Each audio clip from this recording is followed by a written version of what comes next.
infrared based sensor. So based on that, we created a whole indoor GPS path autonomously, and then you know the algorithm was to collect the videos or capture the images from various boxes and then identify detection that first part was that creating a autonomously drone flying with the help of radar data, and then collecting the data from each of the devices where you can detect that what is the lifespan this particular material being lying in that particular location. So one important thing here I just wanted to, I don't know how much of you know ROS. So अभी तक आप लोगों ने Linux operating system तो सुना है ना, Windows operating system भी सुना है. There is something known as robotics operating system. ठीक है, रॉस जो रोबोटिक्स ऑपरेटिंग सिस्टम, इसको भी रॉस रोबोट्स पे काम करना है और एजीवीज पे काम करना है. 80% of the market has shifted to this operating system. So it's an operating system which provides a lightweight operating system. It's a substitute of a Linux, but it's help you to build robots. And it creates, तो let's say अगर आपके robots में 10 computers अलग अलग जगह पे link पे अलग है, हर जगह पे आप रॉस डाल दोगे वो आपस में कम्युनिकेट करेगा and it's a very good platform to be learn. And on top of that it is again run Python, so you can do lot of AIML algorithm at the edge part of it. So for example कि अगर बंदे के हाथ के movements कैसे करवाने या object को डिटेक्ट करके कितना बड़ा करना कम करना है, वो सारे predictable algorithms you can build on top of it. Again camera vision, camera के बगैर कुछ नहीं हो सकता है AIML का. At least part of the 80% of the problems आपकी कैमरास के अराउंड आएंगी, कंप्यूटर विजन के अराउंड आएंगी. OpenCV kind of thing plus GStreamer kind of things you should learn and understand as a student.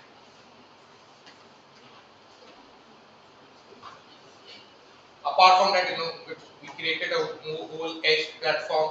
Again, this kind of solutions will never go to the cloud because it requires real-time analysis at that time, at that moment, and algorithm needs to be run at the edge part of it. So mobile edge computing comes to a larger thing.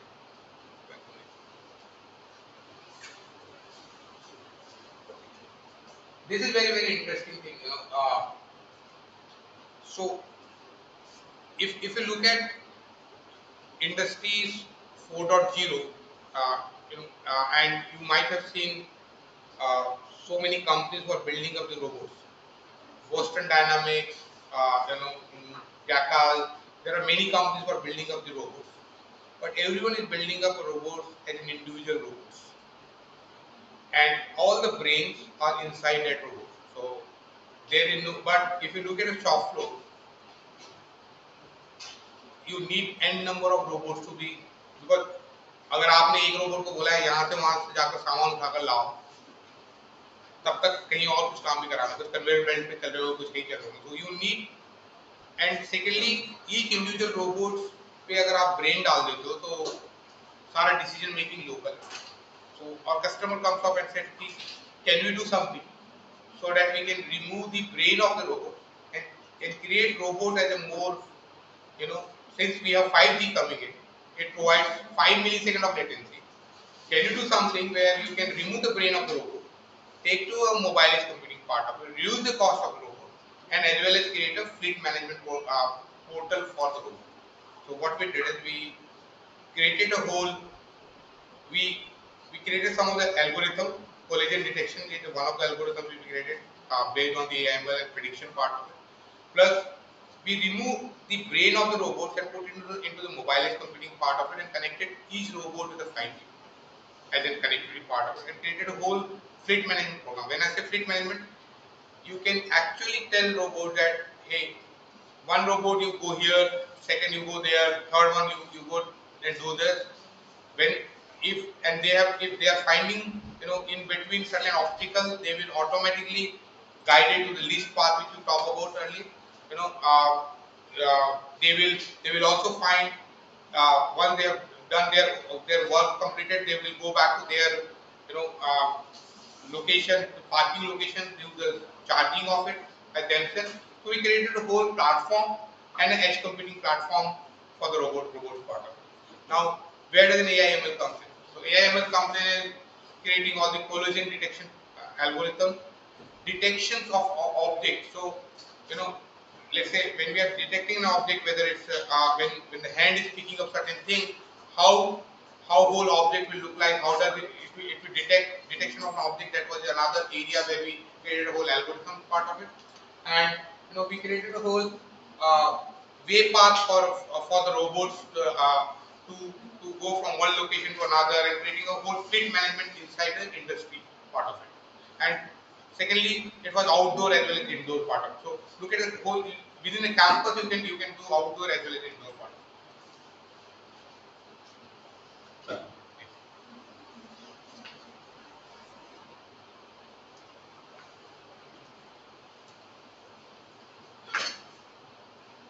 This is another very interesting AML study which we worked for one of our customer, where for all the automotives, when you are driving, your data is being collected.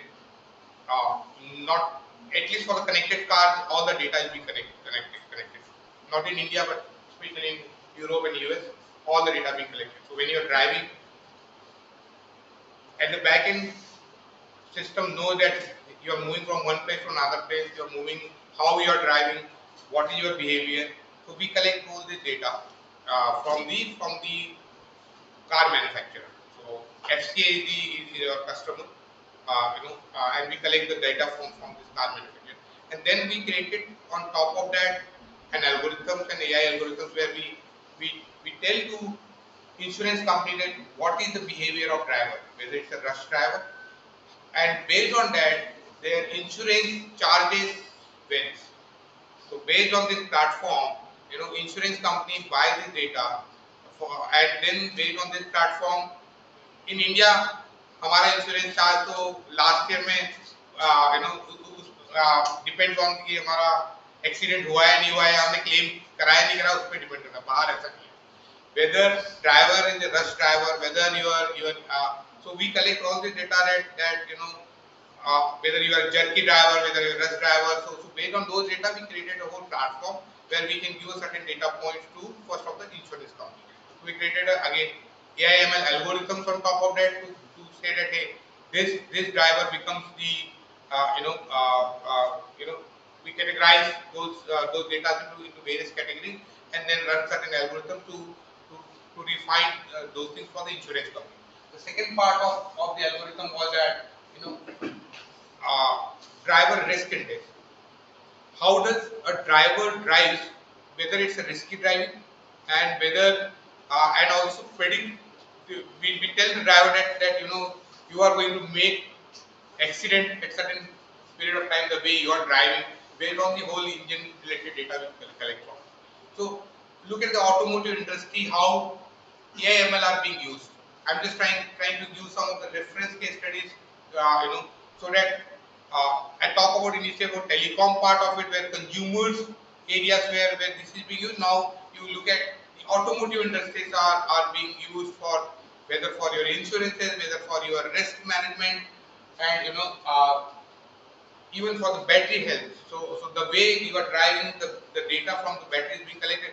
आज की date में हमें battery इतना पता चलती है, जिस दिन हमारी गाड़ी चलना बंद हो जाए फिर हम कॉल करते हैं, बोलते हैं यार टेल मी किसी को भेज के बैटरी चेंज कर दो, या फिर वो बंदा आता है 2 तार लगाता है, गाड़ी चालू हो जाती है, फिर हम जाकर बैटरी रिप्लेस करते हैं. With this system you can predict whether battery life is, and you can say that hey 15 दिन में आपकी बैटरी खराब हो जाएगी, please go and replace the battery. Now so we created, even you talk about route optimization, so definitely we provide customers a route optimized route from one location to another location. So we created a whole big data analysis, data processing part of it. It's again a completely, there's nothing to do with the device. The data was available with the OEM. We collected the data and created an AI/ML model on top of that, and then we help this OEM. So we help car companies to become a data company, so that they can sell. So they have anyway data. Okay, so they having this data lying idle, and then since they their liability was to give the 10-year connectivity to their end consumer.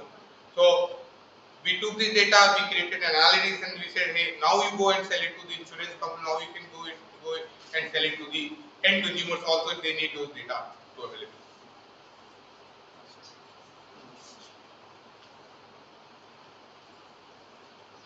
This is very interesting use case. Again, from the perspective that you know, uh, take an example. So if you look at it again into telco industries, you have various kind of consumers in a market. So one consumers who are a normal users, then there are premium users who are who pay more, who are or telco operators are liable to give them a quality of service product. Now those operators, those when drivers goes to an area where it's congested, your network resources are limited. How do you give the quality of service to the consumers or premium group of consumers who based on certain AI/ML algorithms we determine that these are the consumers who are your premium, and then based on the traffic in a particular region we determine that which of the users can be reduced with the load, and then we change certain network configuration so that slice we can add a dynamic slice into the network part of it. So that's something which we built it for one of the telco operator in US.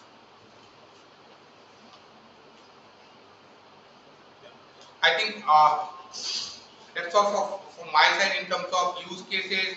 More focus on automotive plus telco part of it.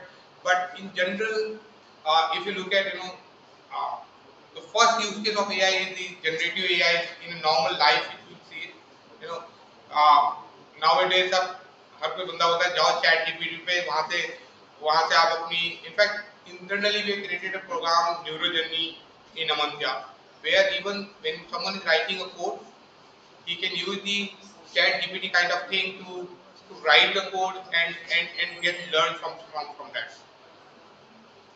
There are different views across it because sometimes when you use the chat GPT you have to upload your own code, okay, which sometimes is which we all have to be careful about it.